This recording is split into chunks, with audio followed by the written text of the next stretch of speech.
Hey boys and girls, I'm here with my barn. It's what's left of it. I'm having it taken down by the Amish, and what they did first is they took the roof off with the boards attached and everything. So the roofing and all the material went on the ground, kind of like this here, or like this piece way over here. You can see where it's board and shingles. So, and then what they did is they came over here, they dropped it all on the ground over here, and then they took all the nails out over here, and then they pile the wood over here on piles. So they're saving almost all the wood off the roof, but they're pulling all the nails out, and that's all the nails from just this area, which is just from basically the end there to this part right here, roughly. There's a silo here, but this one right here. So just in this little section, I get a whole three quarters of a pail full of nails. So I just wanted to go over a couple of things. If you're gonna have one of these barns taken down, sign a contract. Tell them what you want to keep, what they want to keep. They're mostly interested in the wood. They don't really care too much about the metal or the wiring or the glass or the windows. So if you want to keep something that's on the barn that's wood, make sure you tell them in the contract what you want. So on this barn here, we had a door that was way up here, and we are going to keep the hardware and the door.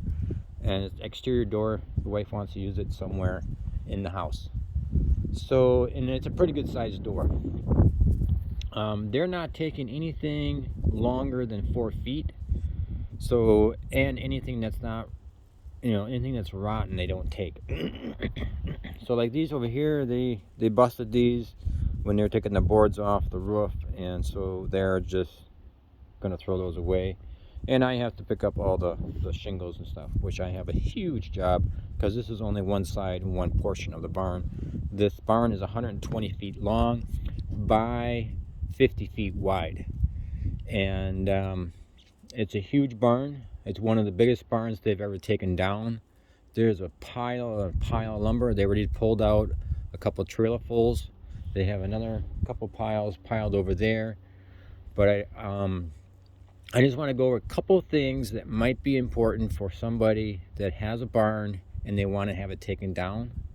One thing is, if you have a company that takes it down like they're doing it, so they're taking the roof off, they take the roof off, they're taking all the interior boards out, and all the exterior boards. So they took the roof off, they took the exterior boards off, now they're taking the interior boards off, and some parts of the thing. So they're going to bring a telehandler or a crane in to get the rest of these parts down. And so couple of things, make sure you have a contract. And the next thing is, if you have a company that does like they do in here, I would suggest either killing this grass or mow it really short with either a weed whacker or a lawnmower that you can get really close to the ground with, because then you don't have to deal with long grass and whatnot that like I have over here if they drop nails in there. The other option would be to ask them to put it in a bag so they're not throwing the nails on the floor, on the ground, or put a tarp down, which might work or might not work.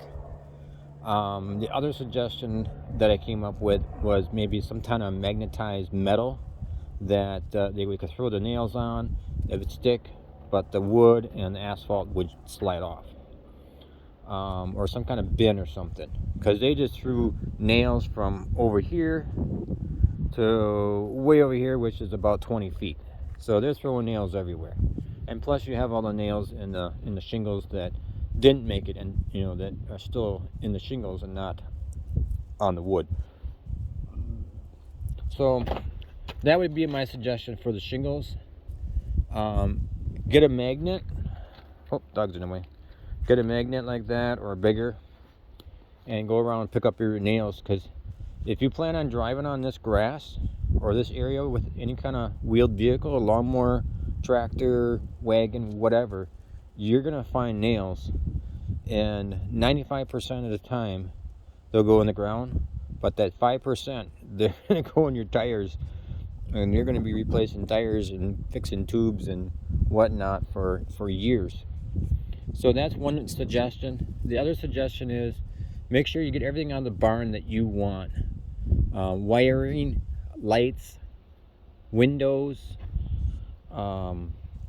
lumber, anything that you want, make sure it's in the contract that you want it. I don't know, these are the railings for the sliding doors. If you have to buy these railings at Fleet Farm, if you can find them, they're like $5 a foot. So these are probably 40 footers. So there's $200 right there. And there's another one on the other side, it's another $200. And even if you don't use these, you could probably sell them to a farmer that does have sliding doors, or a farmer that's going to be putting up a new shed with sliding doors, and you can probably sell them to them for $100 or something like that. I'm keeping mine because I'm possibly going to put up another building with sliding doors, and make sure you have in a contract that you want to keep that metal. I don't think they're interested this company's not really interested in the metal. They didn't say anything that it was theirs, but just make sure that they know about it. I don't think they're interested. There's a lot of metal that we've taken and have asked about that they don't care for, so they're not really interested in the metal. I went and picked up all the nails. Other thing is, make sure you get a company that takes it down like this. This building had two layers of asphalt shingles on both sides, so you got some really long roof nails and whatnot, and that's why there's probably so many nails. And then on one side it had a metal roof. I kept the metal roof, and I kept the boards underneath the metal roof. So whatever you screw the metal to on a roof, I kept those boards also. They're actually right there with screws in and everything. So I'm gonna keep those. If I'm getting too long and winded here, you can shut me off. But yeah, make sure you got everything in there that you want out before they start. I did a pretty good job. I got pretty much everything out.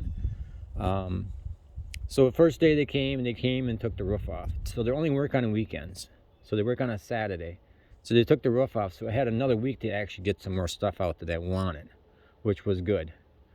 But now since they've been coming and going, anything shorter than 4 feet they don't want. So there's a lot of wood, rotten wood,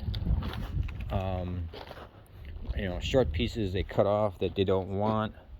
And if you see this video within the next few weeks or days or whatever, this wood is available for sale. I mean, there's some exterior wood pieces, some nice gray stuff. There's some stuff with red on that's available. You can make a picture frame. You can do some neat stuff. So basically, last weekend they took that edge off there. So there's a lean-to there. They took that off, and these are all the boards from that. There's an exterior board they didn't take. It's probably too wrecked for them.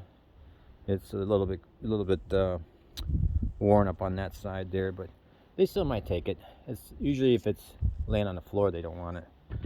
So they still got a long ways to go. So basically that's what they're doing, and that's how they're taking it down. I've talked to a lot of people how they take barns down. I talked to one guy. He said he'd come in and cut all these posts with everything on it, and then come in and pull them, and then collapse the whole thing down, and then start taking the roof off.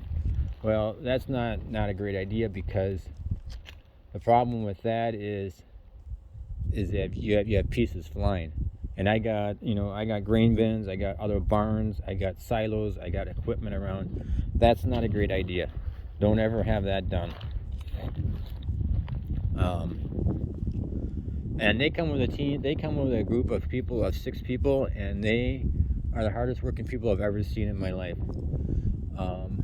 And they do a pretty good job. I think if they could work every day like that, I think they could probably take a barn like this down in probably, I would say, at least a week if they came every day. If you had some more modern machinery like a crane or a skylift, I think you could take it down probably in 5 days. I bet you could take this down. And so they got a long ways to go yet, but I just wanted to show out that cut your lawn really short. Have a place for your shingles to go. I would recommend, actually, if you're going to take the roof, if they can take the roof off first without taking the boards off, or have somebody do it, and then rent a skylift with a bucket and then just dump that stuff right in, dump most of that stuff right into that bucket and dump it into a dumpster and get rid of it. That would probably be the best way to take the roof off. Then you wouldn't have all this mess on the ground here and whatnot. So I probably got months or years of cleaning up here, so we'll see what happens. I might rent a skid loader with tracks and come in here and just scoop this up and throw it in a dumpster. So for the most part, anyway. Yeah, I got a big pile, and the roof on the other side on this particular barn is actually longer. You can see where it was, where they took the floor up already over there. They said that was a really bad roof, but yeah, it was twice as long. Well, not twice as long. It was another 20 feet longer than this side, so it was a lot of roofing and 2 layers on both sides of asphalt roofing. All right, that's enough I got. I don't want to make this too long, but that is basically the barn from that end there all the way to that end there where that where this post is. Right, I'll go one more. Right there is the end right there. Let's see if I can get my finger right there. So the end is right there to the left of this black thing on the left side. So that's how big it is. Thanks for watching. Going on 13 minutes. I gotta stop.